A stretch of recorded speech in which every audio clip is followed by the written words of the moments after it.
नमस्कार, आप देख रहे हैं साधना प्लस और मैं हूं आपके साथ पूजा अग्रवाल। बुलेटिन की शुरुआत करेंगे, लेकिन उससे पहले नजर इस वक्त के हेडलाइंस पर।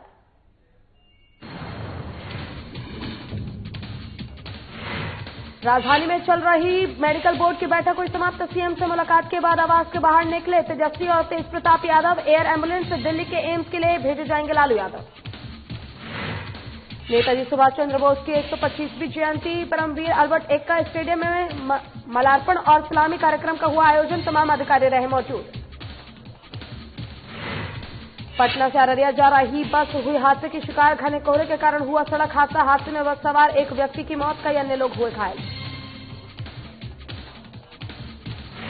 और शेखपुरा के समरणालय स्थित परेड ग्राउंड में गणतंत्र दिवस समारोह की तैयारी। 26 जनवरी की रिहर्सल को लेकर जवान तैनात। गणतंत्र दिवस पर परेड को लेकर लगभग तैयारियां पूरी।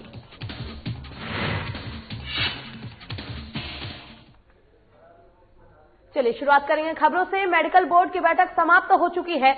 इधर मुख्यमंत्री हेमंत सोरेन से मिलने के बाद अब तेजस्वी और तेज प्रताप सीएम आवास से निकल चुके हैं। आपको बता दें कि लालू प्रसाद को दिल्ली एम्स भेजने की तैयारी शुरू हो गई है और ऐसे में एक बार फिर से आपको बता दें लालू यादव की तबीयत खराब हो गई है, जिसके बाद अब उन्हें दिल्ली स्थित एम्स में भेजने का फैसला लिया गया है। उन्हें रेफर कर दिया गया है। आवास से निकल रहे हैं, उनके साथ बादल पत्रलेख भी मौजूद है। गाड़ी में आप सामने देख सकते हैं और यहां से सीधे निकल करके वो रिम्स जाएंगे। लगभग लालू प्रसाद यादव को रेफर करने की सहमति जो है बन चुकी है। मेडिकल बोर्ड ने इसकी सहमति दे दी है और दूसरी तरफ मुख्यमंत्री से क्या कुछ बात हुआ है इस पर भी बात करने की कोशिश करेंगे। लेकिन आप सामने की तस्वीरों में देख सकते हैं तो यहाँ से सीधे रिम्स की ओर निकल चुके हैं। तस्वीरों में देख सकते हैं पीछे सत्यानंद भोक्ता जो है वो भी मौजूद है। क्या चीजों को लेकर के तो देखिए यहाँ से काफिला निकल चुका है। साफ यहाँ से आप देख सकते हैं, यहाँ से निकलते हुए सीधे एम्स और लगभग जो है लालू प्रसाद यादव को रेफर करने की सहमति जो है मेडिकल बोर्ड ने भी दे दी है। कागजी प्रक्रिया जो है वो पूरी होनी बाकी है सिर्फ, यानी दिल्ली एम्स अब यहाँ से लालू प्रसाद यादव को भेजा जा रहा है बेहतर इलाज के लिए। मेडिकल बोर्ड ने अपनी तरफ से सारी चीजों की सहमति दे दी है। मुख्यमंत्री से क्या कुछ बातचीत हुए हैं इसको लेकर के फिलहाल तेजस्वी यादव कुछ भी बोलने से बचते नजर आए। यहाँ से सीधे वो रिम्स जा रहे हैं, ये देखने वाली बात है। लेकिन 3 बजे तक का समय मिला है, शायद 3 बजे उनको यहाँ से रेफर कर दिया जाएगा। यहाँ से क्या बाई फ्लाइट उनको ले जाया जाएगा या फिर किसी ट्रेन से ले जाया जाएगा, ये देखने वाली बात है। लेकिन सबसे बड़ी बात कि मुख्यमंत्री से मुलाकात हो गई। बोर्ड मेडिकल बोर्ड की जो 8 सदस्यीय टीम थी उसका भी फैसला आ गया है और लालू प्रसाद यादव को रेफर करने की सहमति हो चुकी है। कैमरा पर्सन पंकज के साथ नवीन शर्मा, साधना न्यूज, रांची। और इस बीच एक बड़ी खबर हमारे पास रांची से आ रही है। आपको बता दें कि लालू यादव को अब एम्स भेजने की तैयारी शुरू कर ली गई है। मेडिकल बोर्ड की बैठक खत्म, लालू को रेफर करने की बनी सहमति। मेडिकल बोर्ड की 8 सदस्यीय टीम की बैठक अब पूरी हो चुकी है। लालू को रेफर करने की कागजी प्रक्रिया भी अब पूरी हो चुकी है। मेडिकल बोर्ड ने बेहतर इलाज के लिए रिम्स से बाहर ले जाने की सहमति बना ली है और आपको बता दें कि अब लालू यादव को दिल्ली स्थित एम्स के लिए भेजने की तैयारियां शुरू कर ली गई है। हाल ही में मेडिकल बोर्ड की एक बैठक हुई थी जो कि अब खत्म हो चुकी है, जिसमें कि अब लालू यादव को रिम्स से एम्स में रेफर कर दिया गया है। इसकी सहमति बनी है। खुद तेज प्रताप और उनके बेटे तेजस्वी यादव दोनों निकल चुके हैं और ऐसे में आपको बता दें कि मेडिकल बोर्ड की 8 सदस्य की टीमों ने मिलकर ये फैसला लिया है और अब लालू यादव को दिल्ली स्थित एम्स में इलाज के लिए भेजने का फैसला ले लिया गया है। तैयारियां की जा रही हैं और ऐसे में मेडिकल बोर्ड की बैठक अब खत्म हो चुकी है और लालू यादव को रिम्स से एम्स भेजने का फैसला लिया गया है। और इसी पर अधिक जानकारी के लिए हमारे वरिष्ठ संवाददाता नवीन शर्मा हमारे साथ लाइव जुड़ गए हैं। नवीन, सबसे पहले तो आपसे ताजा अपडेट्स लेना चाहेंगे कि फिलहाल क्या स्थिति है वहां पर। बिल्कुल प्रगति, इस वक्त मैं रिम्स के ठीक सामने मौजूद हूँ जहाँ पर लालू प्रसाद इस वक्त एडमिट हैं। देखिए कागजी प्रक्रिया लगभग पूरी कर ली गई है। जो 8 सदस्यीय मेडिकल बोर्ड की जो बैठक थी उस बैठक में भी तय हो गया है कि लालू को बेहतर इलाज के लिए अब यहाँ से दिल्ली एम्स भेजा जाए। देखिए शाम 6 बजे उन्हें विस्तारा की एक विशेष विमान से दिल्ली से सीधे माफ कीजिएगा रांची से सीधे दिल्ली ले जाया जाएगा एम्स में बेहतर इलाज के लिए। लगातार उनकी तबीयत बिगड़ रही थी। सुबह ही मुख्यमंत्री से मुलाकात करने के लिए लालू प्रसाद के दोनों बेटे और उनके साथ 2 मंत्री वहां पहुंचे।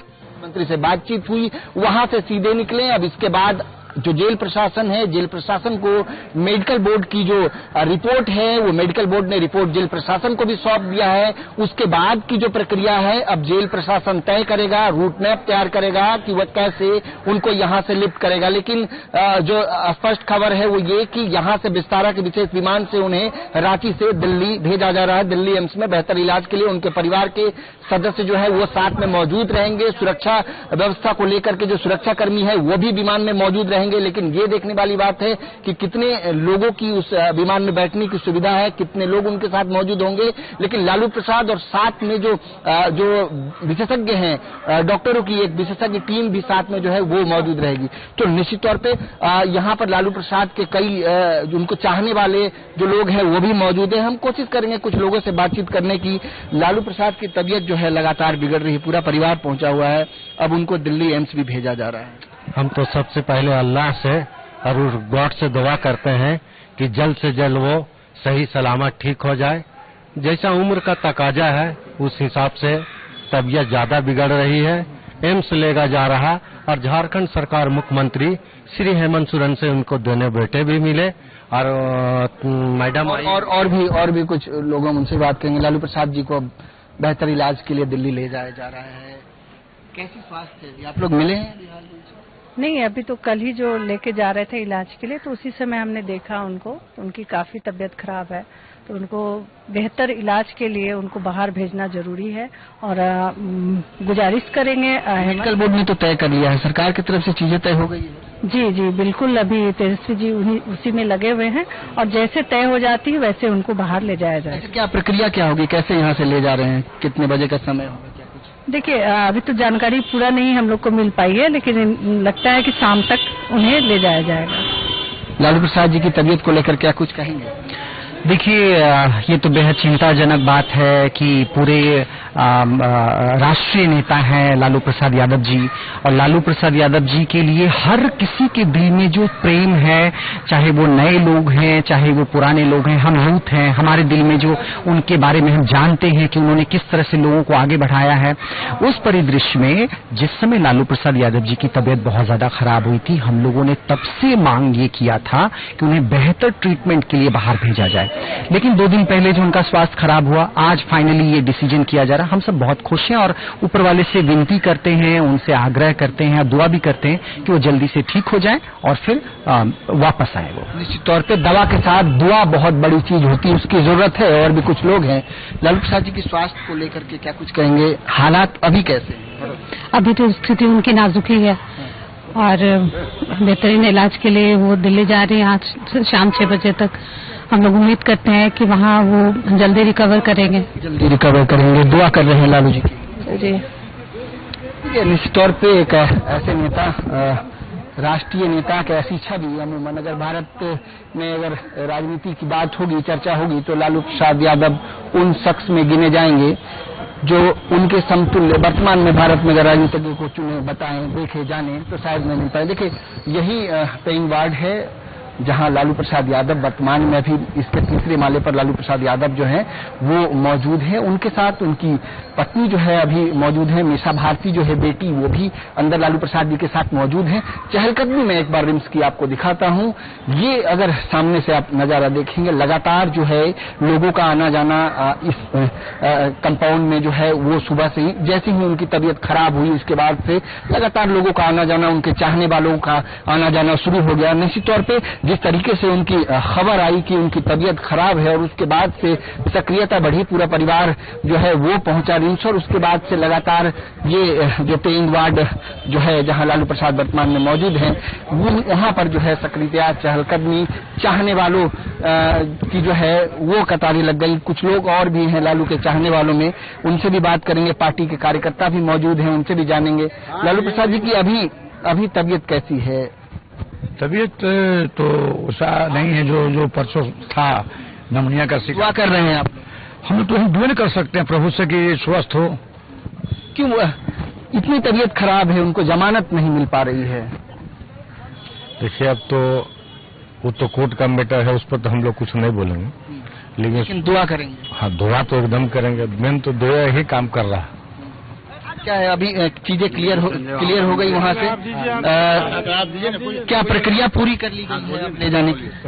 अभी ये तो अंदर की बात है, क्या प्रक्रिया पूरी हुई है नहीं। मेडिकल बोर्ड ने तो तय कर लिया है। मेडिकल बोर्ड ने तय कर लिया तो बेहतर इलाज के लिए जहाँ भेजना चाहिए, मेडिकल बोर्ड को सरकार को भेजना चाहिए, जहाँ अच्छे से इलाज हो। और हम लोग भगवान से कामना करते हैं कि जल्द से जल्द स्वस्थ हों। तो निश्चित तौर पे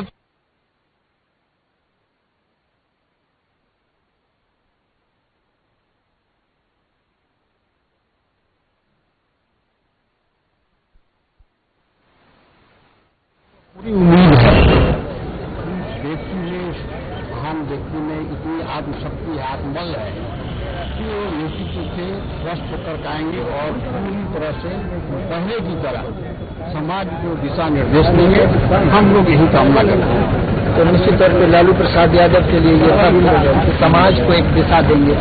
तबीयत खराब है लगातार, इस बात को लेकर के कार्यकर्ताओं से लेकर के तमाम लोग, परिवार के लोग से लेकर के जो उनको चाहते हैं, उनके चाहने वालों की कोई कमी नहीं है।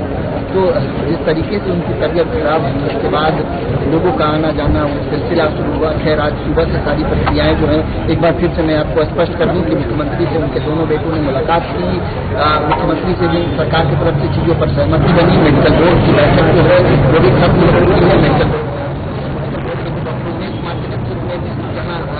का इलाज चल रहा था, उन्होंने भी अभी हमसे बात करते हुए उन्होंने कहा कि सारी चीजें तय करके मेडिकल बोर्ड ने अपनी सहमति दे दी है। लालू प्रसाद यादव की तबीयत बिगड़ने के बाद अब उन्हें दिल्ली के एम्स ले जाया जाएगा जल्द ही, और किन व्यवस्थाओं के साथ लिया जाएगा ये जल्द ही पता चल पाएगा। और सही बोला आपने कि दवाइयों के साथ दुआएं भी जरूरी है। और आपका बहुत बहुत शुक्रिया तमाम जानकारी के लिए। और यहाँ रुकेंगे एक छोटे से ब्रेक के लिए, ब्रेक के बाद जल्द होंगे हाजिर।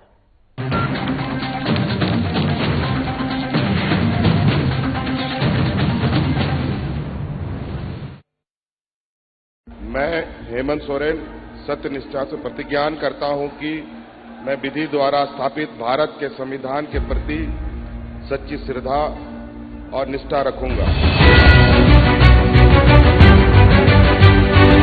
शपथ ग्रहण के कुछ घंटे बाद ही मंत्रिपरिषद की बैठक, और जिस पत्थलगड़ी ने राज्य को अशांत कर रखा था उसका समाधान हुआ। हजारों ग्रामीणों पर दर्ज प्राथमिकी वापस लेने का आदेश जारी। महिलाओं के खिलाफ हुए अपराध की त्वरित सुनवाई के लिए 22 फास्ट ट्रैक कोर्ट के गठन को मंजूरी। गरीबों के असाध्य रोगों के बेहतर इलाज हेतु 5 लाख तक की सरकारी मदद। मैं हेमंत सोरेन सत्यनिष्ठा से प्रतिज्ञान करता हूं कि मैं विधि द्वारा स्थापित भारत के संविधान के प्रति सच्ची श्रद्धा और निष्ठा रखूंगा। शपथ ग्रहण के कुछ घंटे बाद ही मंत्रिपरिषद की बैठक, और जिस पत्थलगड़ी ने राज्य को अशांत कर रखा था उसका समाधान हुआ। हजारों ग्रामीणों पर दर्ज प्राथमिकी वापस लेने का आदेश जारी। महिलाओं के खिलाफ हुए अपराध की त्वरित सुनवाई के लिए 22 फास्ट ट्रैक कोर्ट के गठन को मंजूरी। गरीबों के असाध्य रोगों के बेहतर इलाज हेतु 5 लाख तक की सरकारी मदद को अमली जामा पहनाया गया। जरूरतमंदों को भोजन उपलब्ध कराने के लिए 6595 मुख्यमंत्री दीदी किचन, मुख्यमंत्री विशेष किचन, 1300 दाल भात केंद्र। राज्य भर के अस्पतालों में isolation ward, Covid ward, oxygen युक्त बेड, आईसीयू, वेंटिलेटर और संक्रमण के जांच की व्यवस्था हुई। अब जरूरत थी प्रवासी श्रमिकों को वापस लाने की। देश में सबसे पहले यहीं से पहल हुई और 484 श्रमिक एयरलिफ्ट 8.50 लाख श्रमिक भाइयों को श्रमिक स्पेशल ट्रेन से वापस लाया गया। 25 करोड़ मानव दिवस का सृजन एवं 20,000 करोड़ पारिश्रमिक देने के लक्ष्य के साथ योजना लागू की गई। श्रमिकों की मेहनत को सम्मान प्राप्ति के लिए बीआरओ से एमओयू हुआ और देश की सीमा पर सड़क निर्माण में संलग्न हुए। झारखंड की भावना को प्रतिबिंबित करने वाले राज्य के नए प्रतीक चिन्ह का अनावरण हुआ। महिला सशक्तिकरण की दिशा में फूलो झानो आशीर्वाद योजना के जरिए शराब हड़िया के निर्माण और बिक्री में शामिल महिलाएं अपने जीवन में बदलाव की प्रेरक कहानियां कर रही हैं। 26,000 सखी मंडल की बहनों को बैंक लिंकेज के माध्यम से 370 करोड़ एवं 111 कुशल नर्स को देश के बड़े अस्पतालों में नियुक्त किया गया। इस कड़ी को और सशक्त करते हुए 22 युवतियों को कपड़ा उद्योग में नौकरी दी गई। खेल के क्षेत्र में विश्व भर में परचम लहराने वाले झारखंड को 20 साल बाद 24 जिला खेल पदाधिकारी मिले, उनकी नियुक्ति सुनिश्चित हुई। इस तरह झारखंड अपने सीमित संसाधनों के साथ विकास के सभी सोपान तय कर रहा है ताकि राज्य की समृद्धि एवं समावेशी विकास की परिकल्पना को साकार किया जा सके।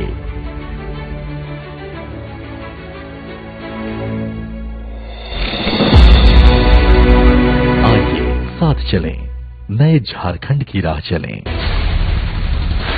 बिहार झारखंड के साथ देश दुनिया की हर बड़ी खबर देखिए फटाफट अंदाज में शाम 7:30 बजे। खबरें सुपरफास्ट सिर्फ साधना प्लस पर।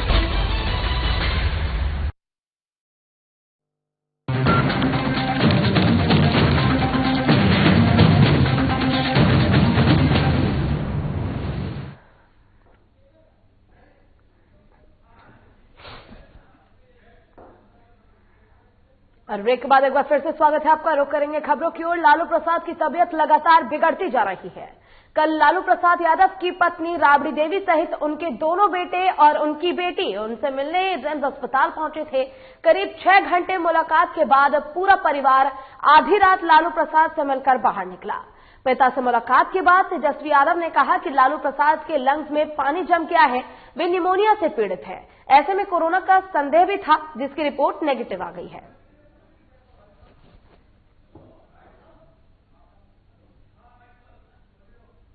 लेकिन भारी गिरावट जो है, सांस लेने में भी दिक्कत हो रही है। हम लोगों को चिंता हो गया था कि कल कहीं निमोनिया है तो कहीं कोरोना है तो नहीं। जी। लेकिन वो तो टेस्ट रिपोर्ट सारे आ जाएंगे। जब तक एनालाइज नहीं किया जाता कौन सी चीजों का इलाज यहाँ हो सकता है, कौन सी चीजों का इलाज यहाँ नहीं हो सकता है, तो ये तो हम यहाँ के जब तक रिपोर्ट नहीं आ जाता तब तक हम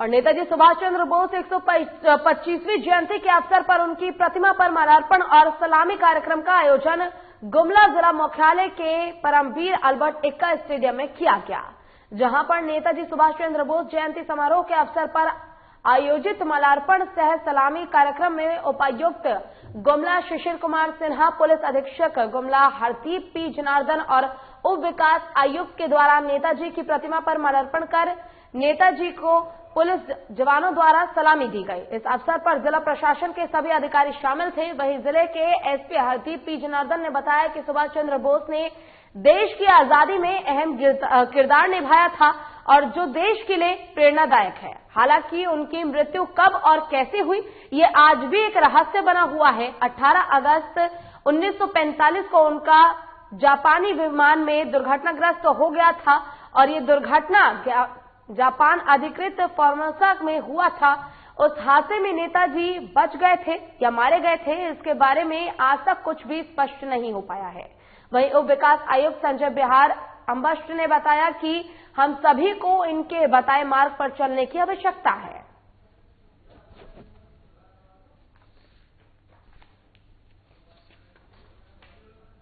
ये नहीं करेंगे, हमारा जो जीतने के लिए जो होता है वो कभी नहीं होगा। यहाँ पे सबसे बढ़िया अभी हमारा 4th नंबर प्लाटून के द्वारा किया है। इनका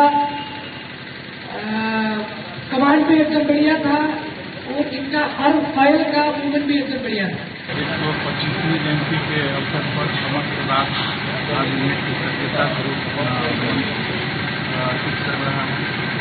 नेताजी सुभाष चंद्र बोस पूरे जीवन में उन्होंने प्रेम सबको आत्मसात किया था, चरित्र ज्ञान और उन्होंने संकल्प लिया था कि स्वतंत्रता संग्राम के रास्ते में चाहे कभी भी दुश्वारियां हो। और देश में चल रहे किसान आंदोलन के समर्थन में आज सीटू के आह्वान पर इस्पात मजदूर मोर्चा के कार्यकर्ता राजभवन के सामने प्रदर्शन करने के लिए बोकारो से रवाना हुए हैं। मोर्चा प्रवक्ता ने कहा है कि इस्पात मजदूर मोर्चा किसानों के आंदोलन के पहले दिन से ही अन्नदाताओं के समर्थन में खड़ा है। आज हम आंदोलन को तेज करते हुए प्रदेश भर से मोर्चा के कार्यकर्ता रांची पहुंचेंगे। राजभवन के सामने प्रदर्शन कर रहे केंद्र सरकार के रवैये के प्रति अपना रोष प्रकट करेंगे।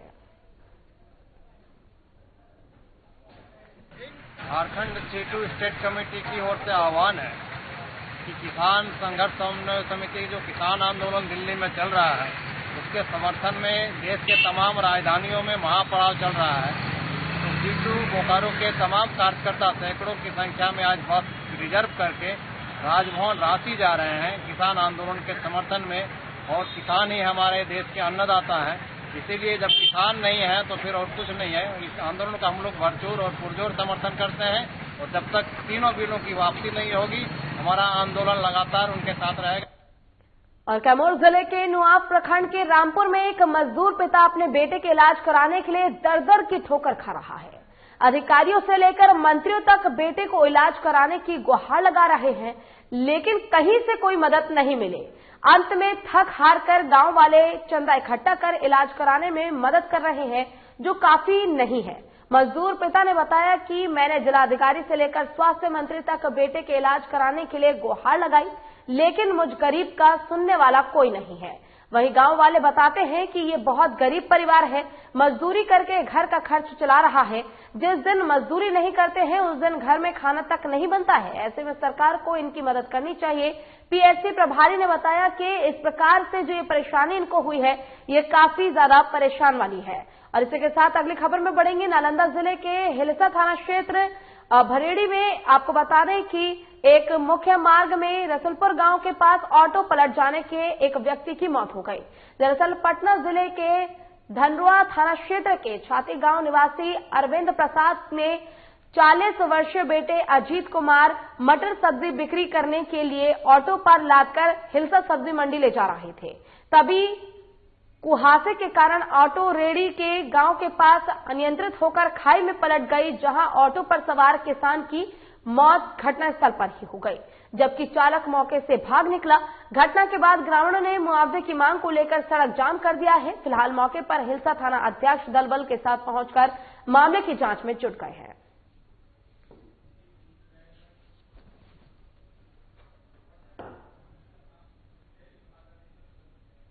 और पटना से अररिया जा रही बस हाजीपुर के पुलिस लाइन के पास अनियंत्रित होकर अचानक सड़क पर ही पलट गई, जिस घटना में एक यात्री की मौत हो गई, वहीं दर्जनों लोग घायल भी हो गए। घटना के बाद मौके पर अफरा तफरी का माहौल हो गया। घटना के बाद मौके पर पहुंचे हाजीपुर एसडीपीओ राघव दयाल ने बताया कि हाजीपुर मुजफ्फरपुर मुख्य सड़क के पुलिस लाइन के पास पटना से आ रही राजरथ का नाम की बस अचानक पलट गई। बताया जा रहा है कि घने कोहरे के कारण बस डिवाइडर से टकरा गई और सड़क पर ही पलट गई, जिस घटना में बस में सवार दशरथ शाह नामक व्यक्ति की मौत हो गई। वहीं एक दर्जन से अधिक यात्री घायल बताए जा रहे हैं। घटना के बाद सभी घायलों को इलाज के लिए हाजीपुर सदर अस्पताल में भर्ती कराया गया है। पटना से अररिया बस जा रहे थे अभी रात्रि का समय में, राजरथ नाम था बस का, और पुलिस लाइन हाजीपुर के पास मुजफ्फरपुर हाईवे पर पलट गई है गाड़ी। उसमें कई आदमी जख्मी हो गए हैं। अभी तक करीब 12 आदमी जख्मी आ चुके हैं हॉस्पिटल में, जिनका यहाँ पर इलाज किया जा रहा है। और एक नरपतगंज का है व्यक्ति इसमें डेथ कर गए ऑक्सीजन पर। और आपसी रंजिश में ईंट और लोहे की रॉड से पीट कर युवक को घायल कर दिया गया। बता दें कि कटिहार नगर थाना क्षेत्र के ड्राइवर टोला से इस मामले में पुलिस ने 4 आरोपी को गिरफ्तार किया है। घटना के बारे में बताया जा रहा है कि सरवन चौहान, जो कि पहले से ही आपराधिक प्रवृत्ति का है, हाल ही में जेल से बेल पर बाहर निकला था। पुलिस की माने तो जिस परिवार के पिता की हत्या श्रवण द्वारा की गई थी, उसी परिवार के लोगों ने आक्रोशित होकर ईंट और लोहे से रॉड से पीट कर श्रवण को जख्मी कर दिया। बुरी तरह से घायल श्रवण को पहले सदर अस्पताल फिर बेहतर इलाज के लिए सिलीगुड़ी बंगाल रेफर कर दिया गया है। मामले में स्थित पार्षद सेवा पासवान का कहना है कि किसी को कानूनी हाथ में लेने का अधिकार नहीं है, कानून को मतलब हाथ में लेने का कोई अधिकार नहीं है। ऐसे में यह घटना बेहद शर्मनाक है। वहीं कटिहार अनुमंडल पुलिस पदाधिकारी ने 4 लोगों की गिरफ्तारी की पुष्टि करते हुए कहा है कि फिलहाल श्रवण की स्थिति बेहद नाजुक है। घटना में और भी जो लोग शामिल हैं उन्हें भी जल्द गिरफ्तार कर लिया जाएगा। कल रात्रि में एक श्रवण चौहान जो पूर्व के अपराधी रहे हैं, तो उनको उनके ही जो ड्राइवर टोला संग्राम चौक है उस पर जो पहले से दुश्मनी थी, वही लोग उनको बुरी तरह घायल किया और इनको काफी मतलब स्थिति यह है जो बचना मुश्किल है, तो उनको ले जाया गया यहाँ मेडिकल कॉलेज से रेफर कर दिया है भागलपुर, और भागलपुर से सिलीगुड़ी रेफर है। स्थिति नाजुक है और बचने की चांस कम है। इस संबंध में हमारे यहाँ प्राथमिकी दर्ज की गई, जिसमें नामजद 4 अभियुक्त विनोद, राजेश, सूरज और राजा पूर्व गिरफ्तार कर लिया गया और कुछ वांछित हैं, उनकी गिरफ्तारी हम लोग से। और शेखपुरा समरणालय स्थित परेड ग्राउंड में आज पुलिस जवानों को 26 जनवरी को लेकर रिहर्सल कराया गया, जिसमें शेखपुरा थाना के साथ साथ जिले के अन्य थानों के जवान रिहर्सल के लिए परेड ग्राउंड में मौजूद रहे। गौरतलब है कि 2021 में 72वां गणतंत्र दिवस समारोह धूमधाम से मनाने की तैयारी पूरी कर ली गई है। साथ ही सरकार द्वारा जारी सूचना के अनुसार गणतंत्र दिवस समारोह के लिए गाइडलाइन भी जारी कर दिया गया है। और आपको बता दें कि गणतंत्र दिवस को लेकर रिहर्सल लगातार किया जा रहा है। शेखपुरा की एक खबर, जहां समरणालय स्थित परेड ग्राउंड में आज पुलिस जवानों को 26 जनवरी को लेकर रिहर्सल कराया गया, जिसमें शेखपुरा थाना के साथ साथ जिले के अन्य थानों के जवान भी रिहर्सल के लिए परेड ग्राउंड में मौजूद रहे। गौरतलब है कि 2021 में 72वां गणतंत्र दिवस समारोह धूमधाम से मनाए जाने की तैयारी पूरी कर ली गई है। जवानों की तरफ से भी रिहर्सल लगातार किया जा रहा है 26 जनवरी को लेकर। ऐसे में सरकार द्वारा अधिसूचना भी जारी की गई है और कोरोना काल चल रहा है, इसको लेकर भी गाइडलाइन जारी की गई है कि आखिर इस बार कैसे गणतंत्र दिवस मनाया जाएगा, किन चीजों का खास ख्याल रखना जरूरी होगा। और इसी के साथ फिलहाल के लिए इस बुलेटिन में बस इतना ही। खबरों का सिलसिला लगातार आगे भी जारी है। आप देखते रहिए साधना प्लस। नमस्कार।